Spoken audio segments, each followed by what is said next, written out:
meeshaa argansuu qofarraa kaasee dhiise miti. Waan hundumayyuu gara jabina isaatiin godhe. Doktoroonni karaa biraatiin jiraachuu danda'a osoo ittiin jedhanii garuu inni didee mata jabina isaarraan kan ka'e waan keessi isaa barbaade qofa hojjete. Firoota koo sinis haadholiidha miti. Mee yeroo tokkottiidhaaf iddoo koo of buusati ilaalaa. Manni murtii maticha cufeera miti sirriin taane jedhanii qofaa maticha cufan malee soba ta'ee miti moqondiis. Obboleessi kee nama hamaa akkamii akka ta'e sirriitti beekta. Kuubee kun waan hundumayyuu ija isaan argeera. Jecha isaa hundumayyuu poolisootaaf kennee ture. Garuu dhumarratti jecha kennee ture jijjiire. Sababni isaas diina ta'uu Mishinguuti. Hundi keenyayyuu namni kanaan hin miidhamne nu keessa hin jiru. Osoo Mishinguun lubbuu isaa jalaan fudhannee ta'e yoona Kuwenzii lubbuudhaan jiraachuu danda'a ture. Wanticha amanuun akkasinitti ulfaatu nan beeka. Garuu dhugaan jiru kanadha. Kuwenziin duullee nagaadhaan boqochuu hin dandeenye. Harka baasaatiin ajjeefamee akkamitti boqata?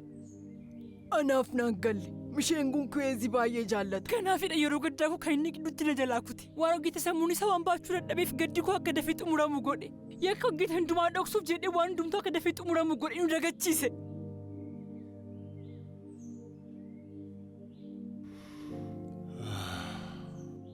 Dammaku akkuma waan beela koo argitee qopheessaa jirtutti yeroodhaan dhufe. Fooliin isaa immoo ni urgaa'a. Haa ta'uu gaa. Egaa akkas taanaan deemeen qaama koo dhiqadha. Kubee koo edeessa bulte.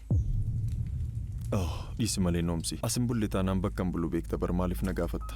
Kanaaf dubartii abbaa manaa isheetiif gadda taa'uuf jettu. Waliin dhaxxee bulte jechuudha. Walaluudhaaf yeroon kun mijataadha bareeddu kun yoo dhiisne hoo. Balaa keessa akka jirru nagartu ati. Balaa maali? Dubartiin sun milki gadhee qabdi beekta. Inni mana kanaa akka dhufu barbaadde. Noomsi maaloo callistee waan gurguddisiin. Fakazileen yoomiyyuu uffata gaddaan uffattu. Yoomiyyuu. Waan nama dhukkubsu dubartiin sun gaafa laphee kee cabsitu isaatiin itti fiigdudha. Gaafa waan hunduu nagaa garagaltee naman ilaaltu. Tole haadha manaa koo ishee ututti jirtu anis irratti fuudhee waliin ciisuu koof dhiifama. Homaa dhiifamni hin barbaachisu. Hariiroo kana keessatti anatu gowwaadha. Anatu gowwaadha. Anadha kan gowwoomne. Rakkoon hin jiru kophaa ta'uun barbaada.